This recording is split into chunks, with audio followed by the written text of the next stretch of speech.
Salut à tous. Certains d'entre vous se demandent peut-être comment on dessine Super Groom ou le Marsupilami.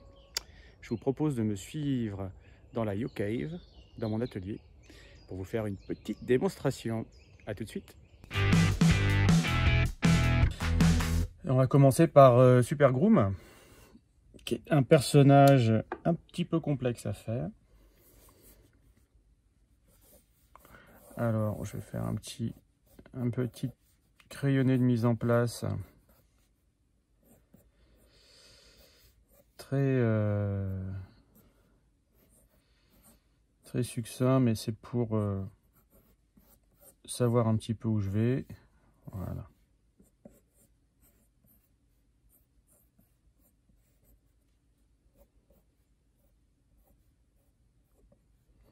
Voilà. Donc je le fais avec un crayon bleu, comme ça me permet d'avoir juste quelque chose de léger en dessous. Pas trop contraignant. Je peux éventuellement décider de dévier de mon crayonné si j'ai une meilleure idée. Hop, voilà. Alors, allons-y.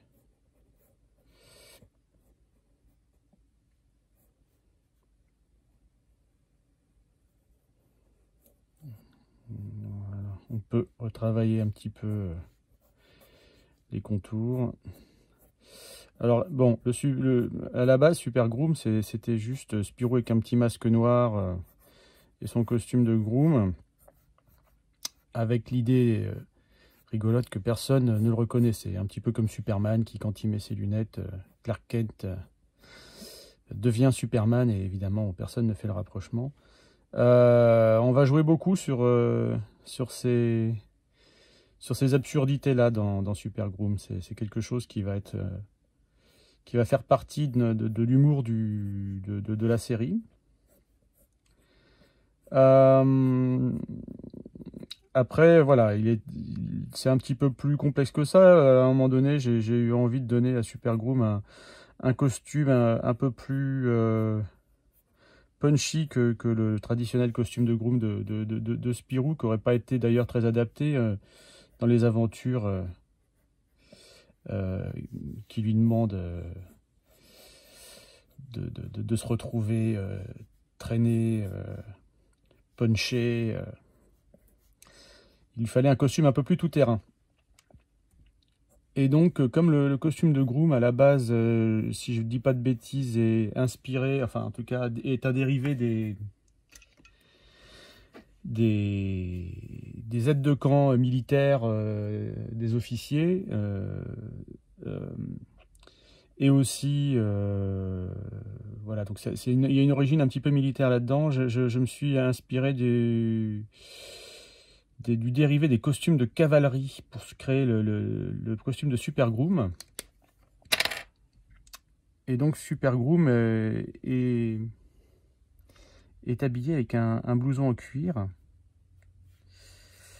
avec des boutons, 2 rangées de boutons. Certains costumes de Groom d'ailleurs avaient un peu cette configuration. Sauf que moi j'ai utilisé comme modèle un blouson qui existait réellement dans les années 40-50. Un blouson américain qui était produit par une marque qui s'appelait Buco, qui a disparu dans les années 60.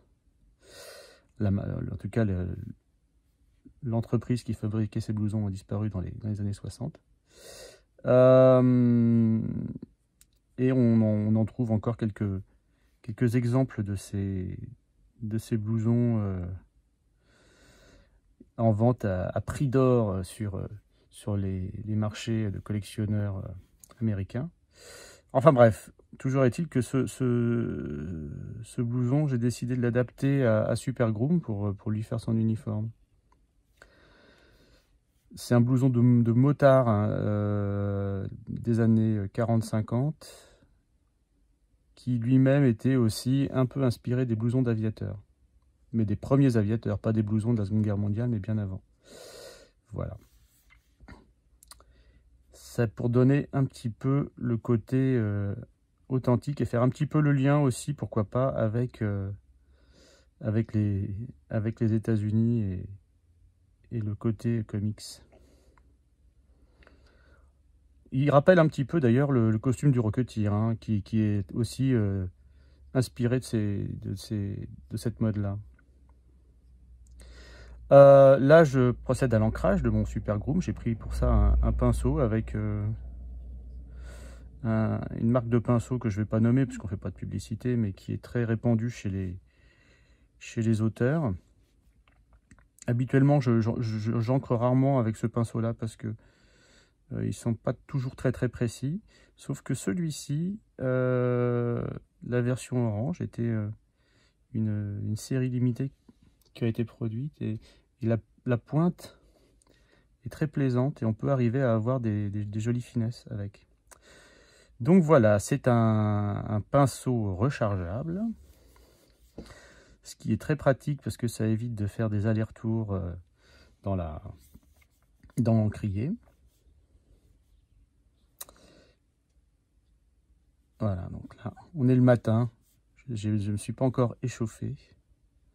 Donc c'est un petit dessin d'échauffement que je vais essayer de faire du mieux que je peux. Hop, je peux vous décrire un petit peu le costume. Il possède des épaulettes avec des petites décorations sur les épaulettes. Initialement, et de manière un petit peu naïve, ça servait à, comme c'est un blouson de moto, ça servait à signaler la présence du motard dans la nuit dans les phares. Voilà, c'était une sorte de modèle, de truc réfléchissant pour la sécurité du conducteur. Ouais.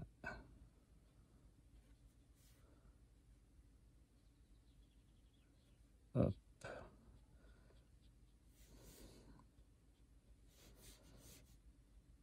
Je ne sais pas si vous verrez beaucoup le crayon bleu en dessous à la caméra. J'avoue que c'est la première fois que je fais ce genre de captation. Si ça se trouve, vous voyez rien du tout et vous dites mais sur quoi il se base pour dessiner? C'est la magie. Après Super Groom, je dessinerai un marsupilami, mais j'essaierai de faire un crayonné dans ces cas-là au crayon gris. Ça sera peut-être plus parlant. Voilà, donc Super Groom, c'est Spirou, et donc en tant que tel, dans ce que nous sommes définis avec Fabien Vellman sur les personnages de Spirou et Fantasio et leur caractère, Spirou, dans sa personnalité, va être quelqu'un qui est plus attaché aux vieilles choses, qui va aimer aller dans les brocantes, qui va collectionner des objets vintage, qui va chez lui avoir gardé les meubles années 50 de design qu'il avait dans les albums classiques dessinés par Franquin. Alors que Fantasio, lui, a un côté un peu plus geek. Fantasio, lui, il est high-tech, il va avoir le dernier modèle de téléphone portable, il va avoir dernier ordinateur, des écrans chez lui pour regarder des vidéos sur l'écran le plus grand possible.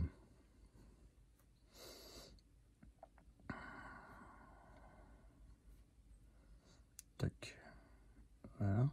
Et Spirou, lui, bah donc il est plus vintage. Donc dans le look de Super Groom, évidemment, ça se ressent, puisque le choix de cette tenue un peu rétro est complètement assumé. Il possède aussi donc des gants, des gauntlets, comme on les appelait à l'époque. Donc c'est des gants qui sont protégés, qui montent beaucoup sur l'avant-bras pour protéger des chutes.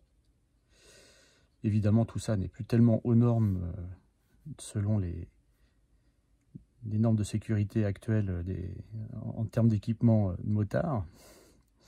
Mais voilà, en tout cas, ça donne un look à Super Groom que moi j'assume complètement et que j'aime beaucoup. En plus, comme c'est une de mes marottes, les blousons de cette époque-là, c'est un vrai plaisir pour moi de partager ça à travers Super Groom. J'aime bien dans l'ancrage avoir des choses comme le cuir noir. Je trouve ça très élégant à dessiner, à ancrer notamment. Un des premiers qui m'a donné ce dessinateur qui m'a convaincu sur ce côté-là, c'était Bodard. J'avais vu il y a des années de ça à Angoulême une exposition de ces planches, il y a peut-être 20 ans, un truc comme ça. C'était des planches de Nicotine Goudron, une bande dessinée avec des personnages un petit peu punk. Certains avaient des blousons de cuir et j'étais hypnotisé par la manière dont il rendait les plis des blousons, etc., de ces personnages. Je trouvais ça vraiment très chouette.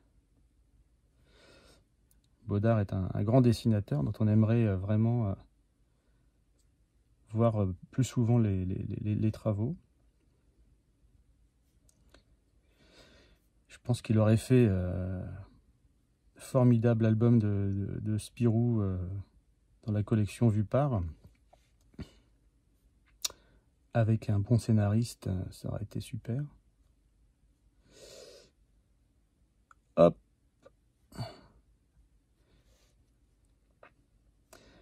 Voilà, un autre dessinateur que j'aime beaucoup, dont j'aime bien parler de temps en temps aussi, c'est Paul Pope, qui est un dessinateur américain, qui lui a un côté encore un petit peu plus expressionniste que Bodard, et c'est vrai que ses personnages sont parfois aussi comme ça, des sortes de rebelles habillés en cuir, et il dessine très bien ça aussi. Je vais fignoler un petit peu le dessin. Tac, voilà.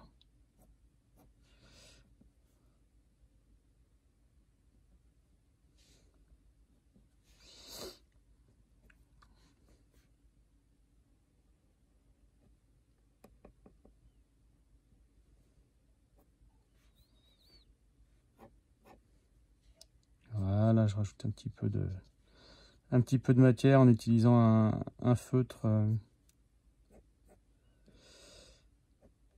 plus fin.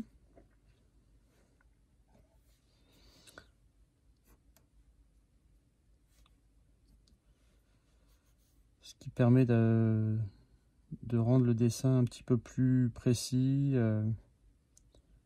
plus attrayant.